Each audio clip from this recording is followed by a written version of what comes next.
Okay, magandang gabi muli at maraming salamat sa mga participations sa discussion dito sa ating tinalakay na humatol ng matuwid. Alam naman natin sa buhay ng mga Kristiyano, karamihan ay salitang do not judge ang alam nila. At minsan ay parang nagsasawa ako na mapakinggan yan sa maraming Kristiyano, do not judge. Kasi ang ibig sabihin nun para sa kanila is stop criticizing. Kasi pagka nagsalita ka nga ng negatibo, yun ay judgment. Katulad na sinasabi ni Brother Joseph na pagka positibo naman, ay hindi naman pala judgment. Pero ang totoo, either positive or negative is a judgment. Yun ang verdict na binibigay natin sa isang bagay. Hindi lang ito naunawaan ng marami. At akala ng marami ay pagka negatibo ang ating comment ay masama na, nagiging masama tayo dahil nakakasakit tayo ng damdamin. Pero mula sa mga narinig ko sa inyo, dahil sa straightforward na pagsasalita ng katotohanan, ay nakikita natin yung dulot na maganda kaysa doon sa mga mapalabok na salita. Well, nasa Bible po yan, na kapag ka ikaw ay parang nambobola lang, kalaunan ay magdudulot ito ng hindi maganda. So, ganyan po ang mundong ito. Lagi itong may misinterpretation o kaya ay mali ang meaning ng mga bagay-bagay sa kanya na kapag ka tayo ay hindi naging maingat, ay mamamali rin yung ating mga judgment. Actually, it's so hard. Tingnan niyo ito, mga kapatid. Bakit may mga hukom? Bakit may mga hanggang abogado lang? Sa tingin ko ay kahit hindi ko alam, meron akong pinsan na judge sa amin.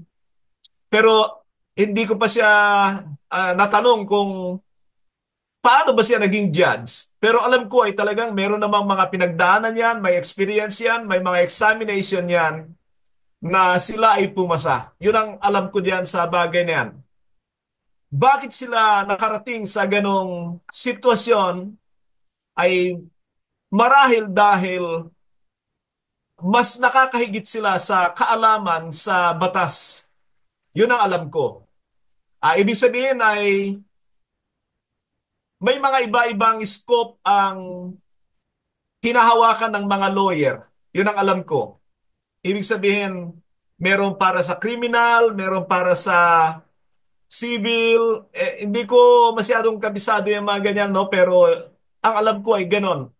Pero pagdating sa judge ay medyo malawak na ito kasi yung kanyang hahawakan ay parang pangkalahatan na.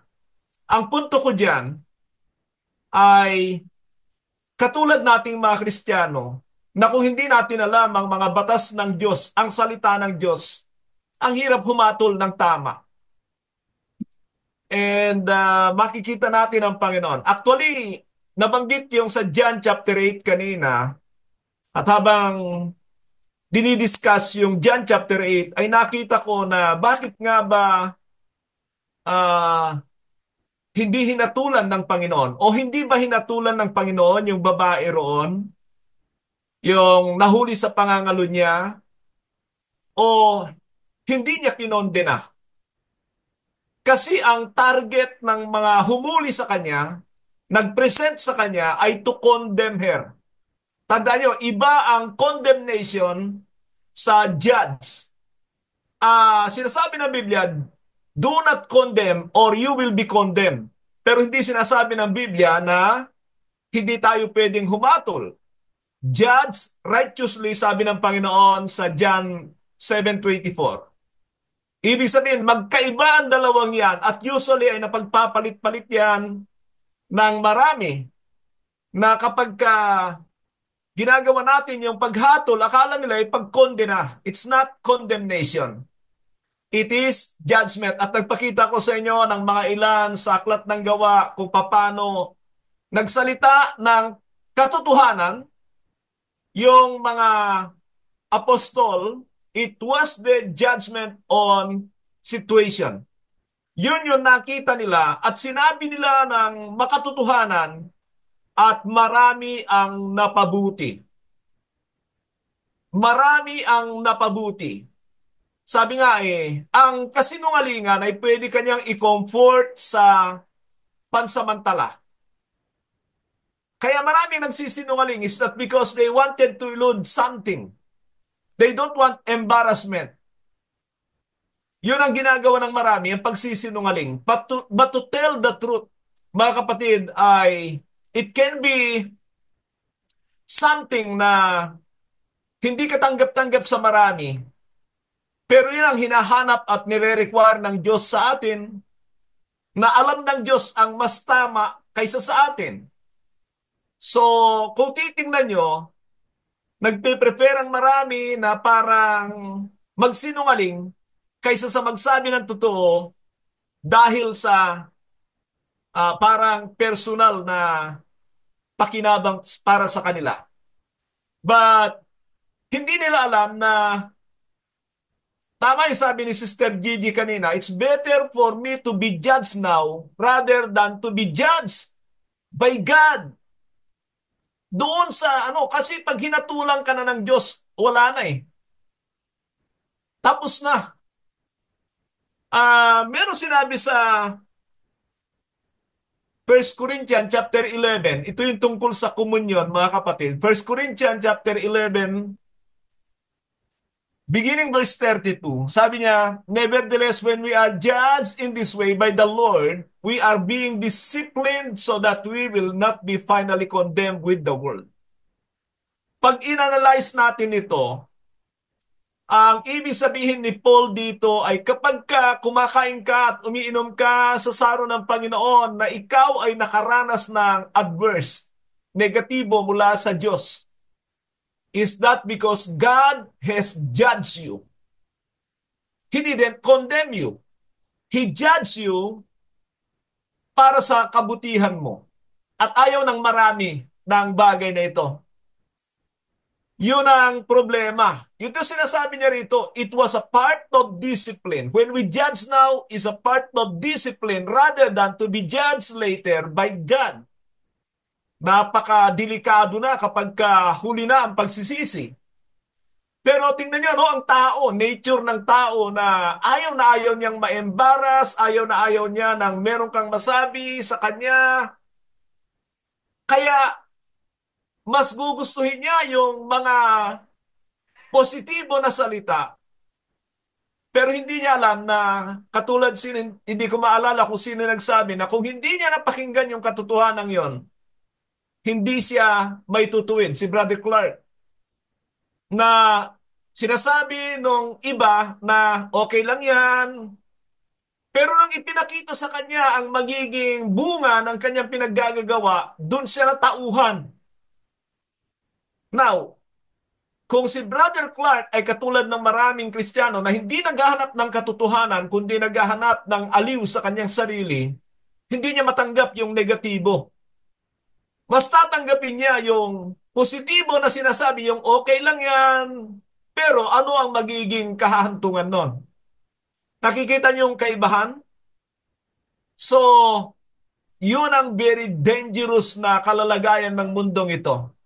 Tignan nyo, pati meron tayong nakikita yung judgmental sa programa ng TV, mga comedy. Hindi nila alam na yung pagsasalita ng maganda ay hatol yun eh. Kaya lang hindi nila masasabi na paghatol kasi maganda ang sinabi. Tingnan nyo ang idea ng mundo. Napakalayo sa idea ng Biblia. At yan ang ikinaganda. Natutuwa ako na naire-relate nyo ito sa hermeneutics. Kasi kung mali talaga ang interpretasyon mo sa mga bagay na ganyan, mali ang gagawin mo. At yun ang katotohanan sa maraming Kristiyano because they do not know the Word of God. Mga kapatid, karamihan hindi talaga nababalanse. Ay yun nga ang alam nila. Daming Kristiyano lagi sinasabi para patigilin ka. Do not judge. Hindi nila alam na we are permitted to judge righteously, sabi ng Panginoon. At naipakita ko sa inyo na ilang talata sa Biblia na we should judge, but ang ating goal ay katulad ng Panginoon na hindi niya kinondena yung babae kasi papatayin yun kapag sinabi niya na dapat siyang batuhin. Iniligtas niya yung buhay ng babae pero hindi niya ito pinabayaan na mamuhay ulit. Kaya sinabihan niya later on, kung mapapansin niyo, go and live. Iwanan mo na ang iyong buhay ng pagkakasala. Go and live. Hindi ba hinatulan ng Panginoon? Hinatulan ng Panginoon, but He didn't condemn her. Nakukuha niyo? Kung hindi ka titigil dyan, makokondena ka dyan. Yun ang ibig sabihin ng Panginoon. Kaya sinabi niya, go and live your life of sin. Humayo ka at iwanan mo na ang iyong buhay ng pagkakasala. Kaya itong mga utos ng Panginoon, pag nauunawaan talaga natin ay napakaganda at makikita nyo ang resulta talaga ay eternity. Hindi pansamantala rito sa mundong ito. And isang bagay na kailangan nating makita ay yung idea ng maraming Kristiyano, idea ng mundong ito ang nasa kanila. Na-offend sila pagka sinabi mo yan, pero yan ang totoo na nakikita natin. At alam ko nakaranasan ng marami sa atin ang ganyan, ano? Do not judge so that you will not be judged. Ang alam lang nila ay yung sa Matthew 7:1 and 2 na hindi nila alam ang konteksto. Ang konteksto noon ay huwag kang humatol ng isang bagay na ginagawa mo rin sapagkat kung ano ang panukat mo sa iba, yun din ang panukat na gagamitin sa iyo ng Diyos. Yun ang ibig sabihin nun. So, patuloy tayo sa pagsaliksik sa salita ng Diyos at ako'y naniniwala na ito ay kalugod-lugod sa Diyos because it reveals the perfect will of our dear God. Magandang gabi po sa bawat isa.